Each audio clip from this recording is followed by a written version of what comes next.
आलम हमराही Arabic speaking course आपका अपना channel. बराए मेहरबानी चैनल को सब्सक्राइब करें। खून खून को अरबी में अदम कहते हैं। खून को अरबी में अदम कहते हैं। अदम अदम भी कहते हैं या दम भी कहते हैं। अदम भी कहते हैं या दम कहते हैं। आप अरबिक का लिखावट भी देख सकते हैं अगर आप अरबिक जानते हैं तो, कि अरबिक में हमने अदम लिखा है और दम लिखा है। अलिफ है, अलिफ के ऊपर हमज़ा है। तो अदम अदम या दम का मतलब खून होता है। अदम या दम का मतलब खून होता है, ब्लड ब्लड। दोस्तों, मैं आपसे इस वीडियो को शुरू करने से पहले छोटी सी एक रिक्वेस्ट करता हूं। आप हमारे चैनल पे अगर नए हैं या पुराने हैं तो बराए मेहरबानी सबसे पहले चैनल को सब्सक्राइब कर दें, वीडियो को लाइक कर दें, क्योंकि हम हर रोज़ एक नया वीडियो आपके लिए लाते हैं ताकि आपको फ़ायदा हो सके, आप ज़्यादा से ज़्यादा सीख सकें। ये वीडियो हमने बनाया है, एक भाई ने हमें कमेंट किया था कि थोड़ा बॉडी के ऊपर, इंसानी अज़ा के ऊपर एक वीडियो बनाइए जिससे मालूम हो सके कि बदन के हिस्सों को अरबी में क्या कहते हैं। तो हमने इसलिए उनके कहने पर वीडियो बनाया है। तो इस वीडियो से ये नहीं है कि सिर्फ उनको फ़ायदा होगा, जो हजरात देखेंगे सीखेंगे सबको फ़ायदा होगा। इसलिए मेरी रिक्वेस्ट है कि बराए मेहरबानी चैनल को सब्सक्राइब कर दें। बाल बाल को शार कहते हैं। बाल को शार कहते हैं। शार शीन ऐन और रा, शीन ऐन और रा मिलकर शार। शार का मतलब बाल होता है। शार का मतलब बाल होता है। हिंदी में हमने सार लिखा है, लेकिन अरबिक का आप लिखावट अगर आपको अरबिक मालूम है तो देख सकते हैं। शार शार यानी मखरज के साथ पढ़ेंगे तो शार, नहीं तो ऐसे सार लोग कहते हैं।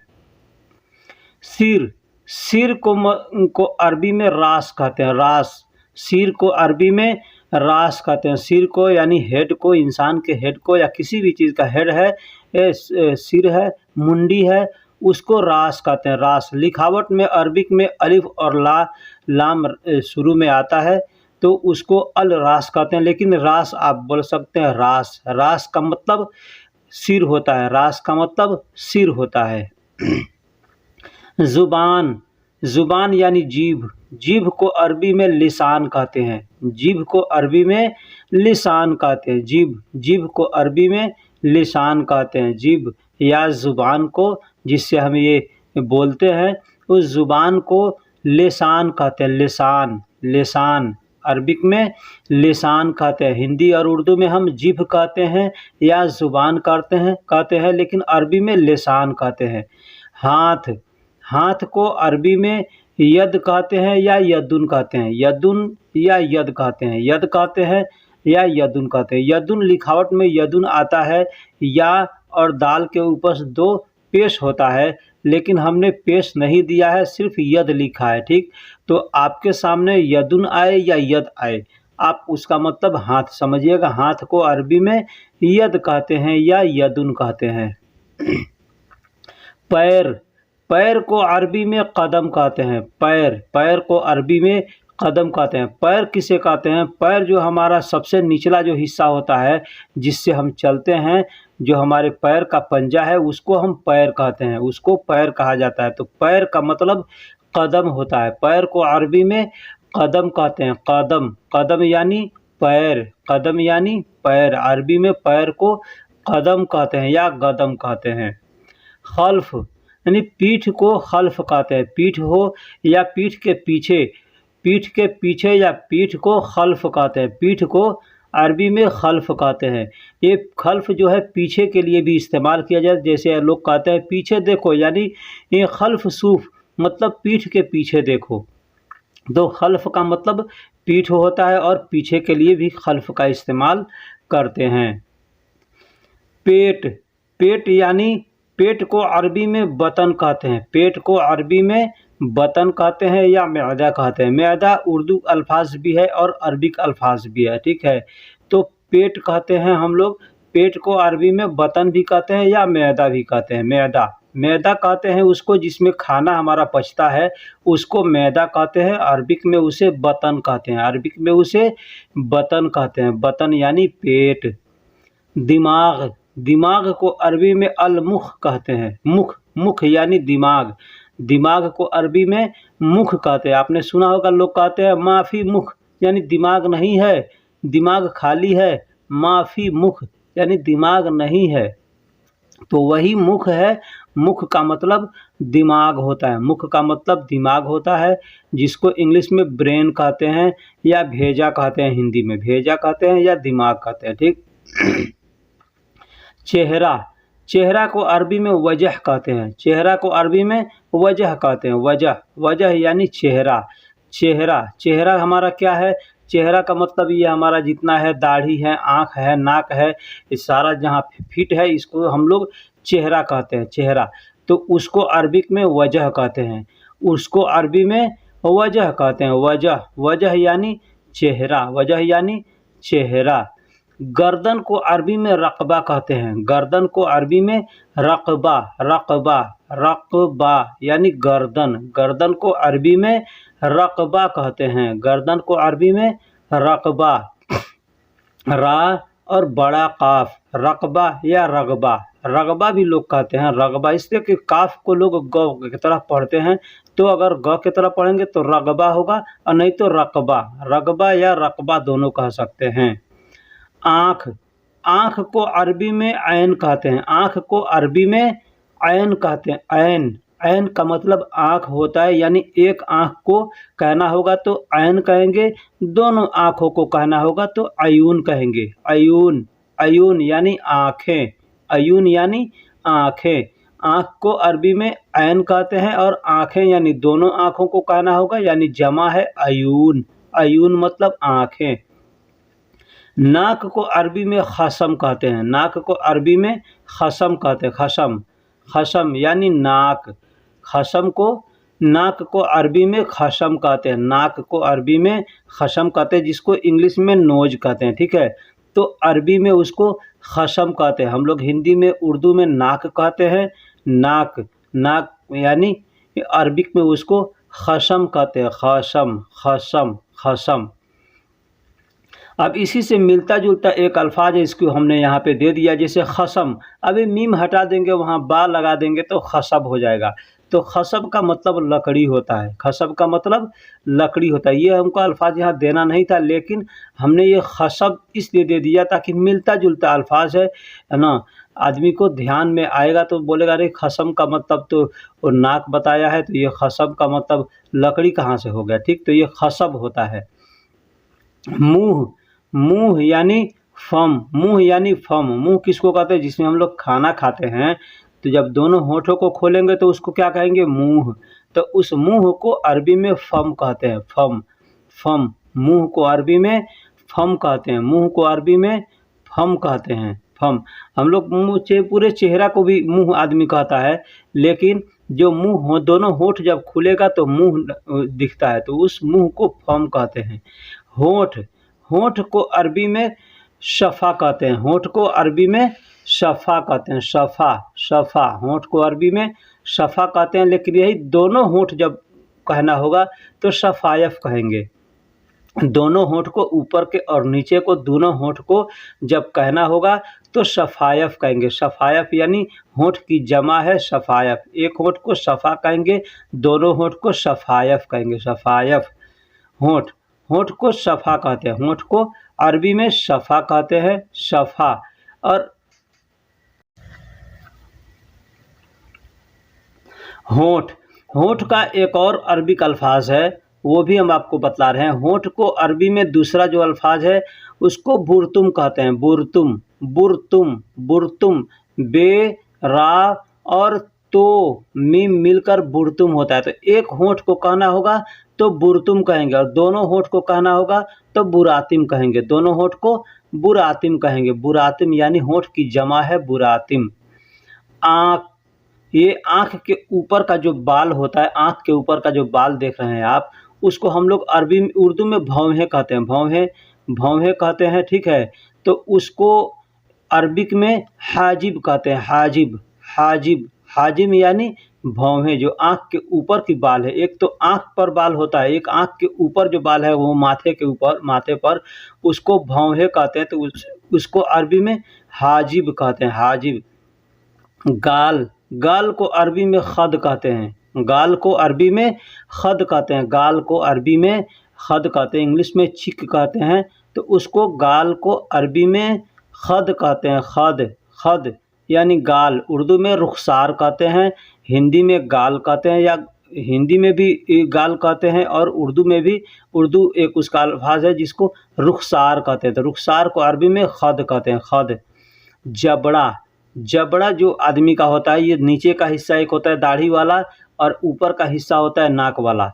जो दोनों मुंह जब खुलेगा तो अंदर जो दिखता है उसको जबड़ा कहते हैं। तो उस जबड़ा को अरबी में फीक कहते हैं। फीक या फिग, फिक या फिग, फिग भी कहते हैं या फिग भी कहते हैं। इसलिए कि फिग मतलब क को लोग ग की तरह पढ़ते हैं, तो इसलिए फिग। अगर फिग आए तो भी समझिए जबड़ा है, फिक आए तो भी समझिए कि जबड़ा को बोल रहा है। कान, कान को अरबी में अदन कहते हैं या अजन कहते हैं। अदन, अदन या अजन।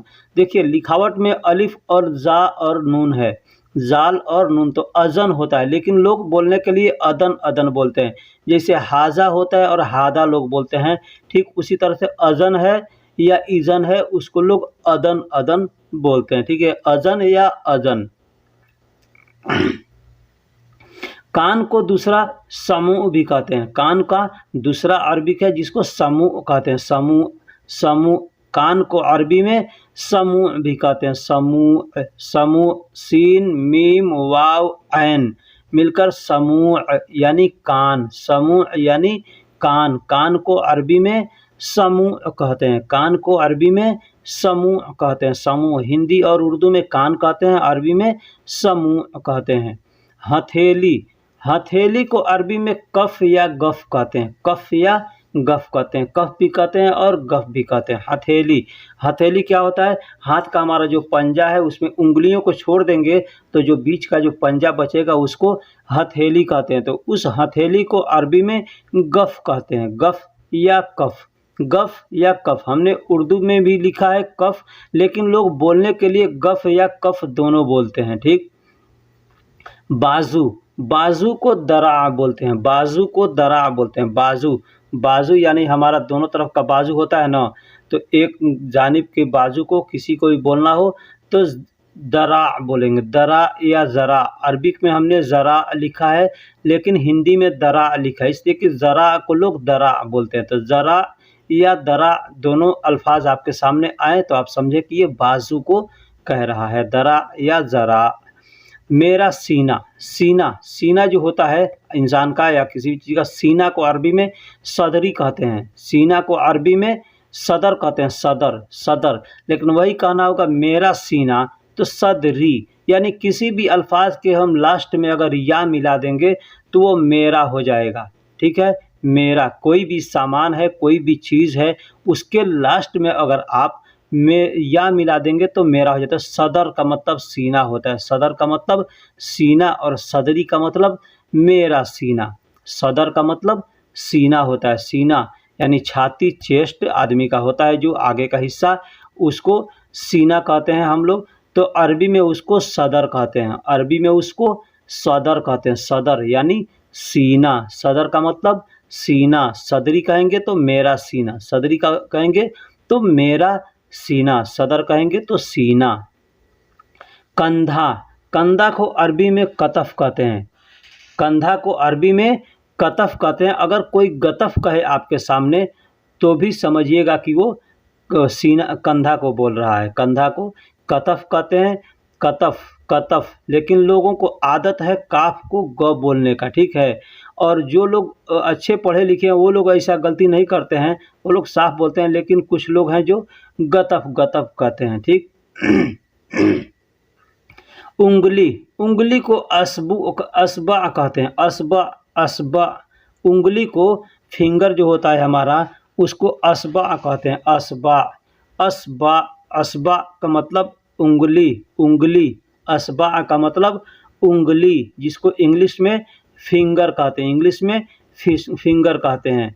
असबा, असबा का मतलब उंगली, असबा मतलब उंगली।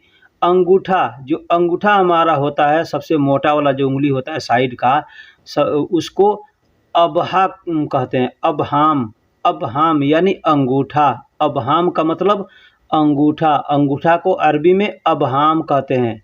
अंगूठा को अरबी में अबहाम कहते हैं। अबहाम, अबहाम का मतलब अंगूठा। अबहाम का मतलब अंगूठा। अंगूठा को अरबी में अबहाम कहते हैं।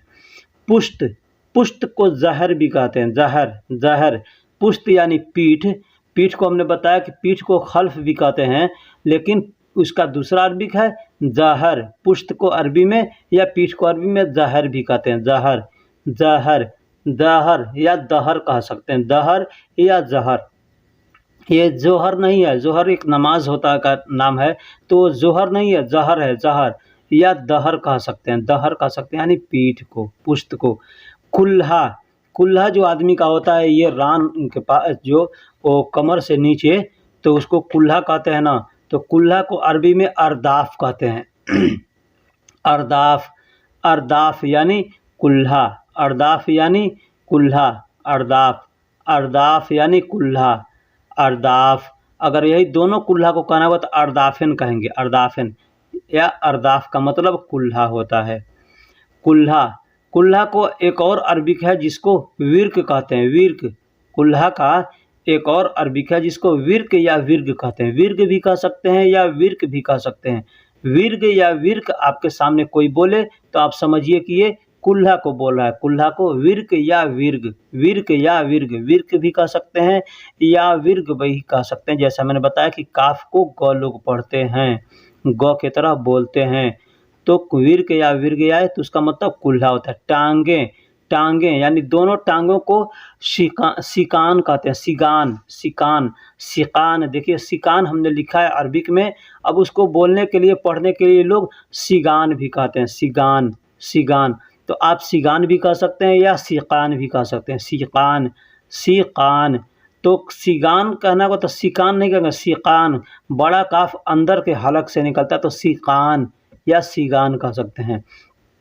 टांग को अरबी में, टांगे को रजूल भी कहते हैं। रजूल, रजूल का मतलब टांगे। रजूल का मतलब टांगे, टांगे यानी दोनों टांगों को रजूल कहते हैं। दोनों टांगों को रजूल कहते हैं। दोनों टांग, टांग यानी पैर समेत, जो पैर का हमारा निचला पंजा है उसको और टांग को मिला करके, घुटना से नीचे जो होता है उसको मिला करके रजूल कहते हैं। पूरा का पूरा रजूल, पैर और टांग मिलकर रजूल कहते हैं।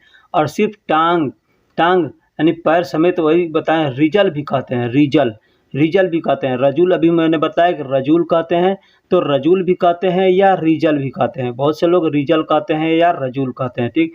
तो आप रजूल भी कह सकते हैं या रिजल भी कह सकते हैं। आपके सामने कोई रजूल कहे या रिजल कहे तो समझिए कि ये टांगों को बोल रहा है। एक और चीज़ होता है रज्जाल। रज्जाल का मतलब आदमी होता है।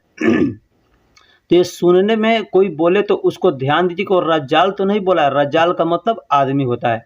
टांग को साक भी कहते हैं। साक या साग, साक।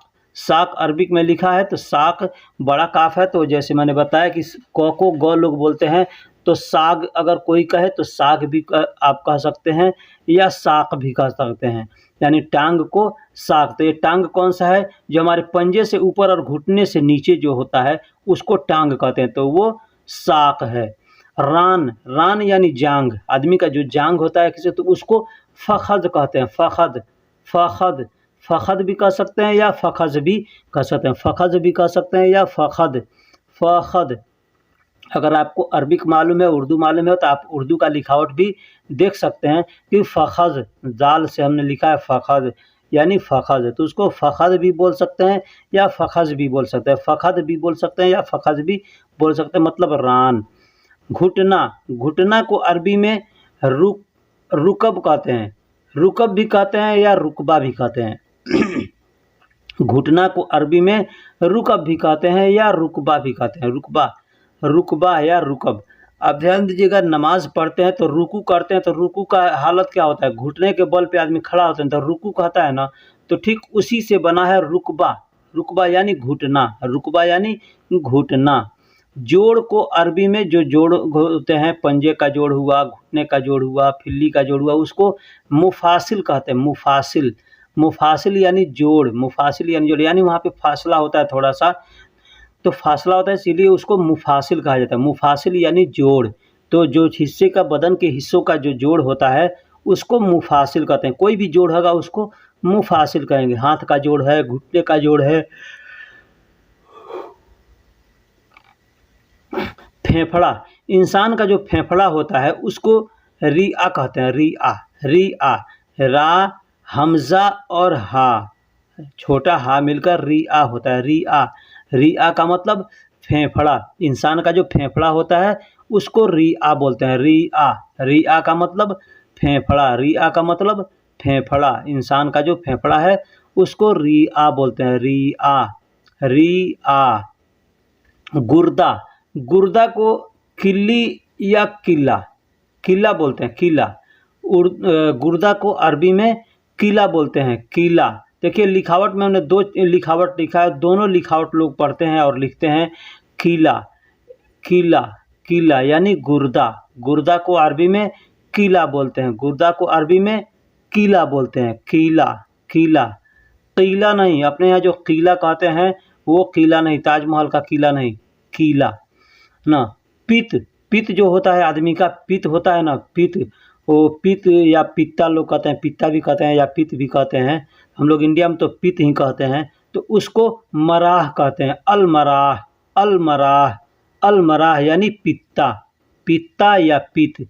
पित्त हम लोग बहुत से इंडिया में पथरी हो जाता है पित्त के अंदर, पित्त की थैली के अंदर, तो उसी पित्त को अलमराह कहते हैं। अलमराह, अलमराह यानी पित्त या पित्ता, पित्ता भी कह सकते हैं या पित्त भी कह सकते हैं, कहते हैं। तो उसको अरबी में अलमराह कहते हैं। अलमराह, अलमराह यानी पित्त, अलमराह यानी पित्त, अलमराह यानी पित्त, पित्त को अरबी में अलमराह कहते हैं। तो दोस्तों वीडियो कैसी लगी आप हमको कमेंट में ज़रूर बताइएगा। अगर कोई हमसे गलती हुई हो तो उसको भी आप हमको ज़रूर बताइएगा कि आपने ये गलती किया है, ये गलती बोला है लिखने में या पढ़ने में।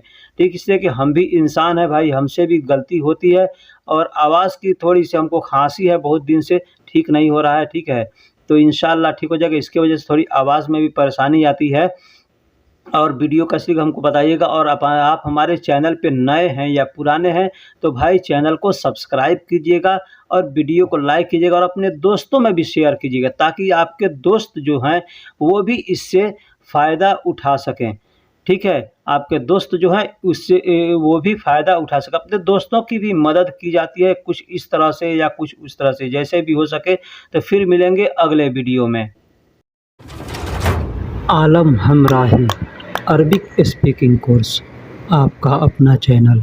बराए मेहरबानी चैनल को सब्सक्राइब करें।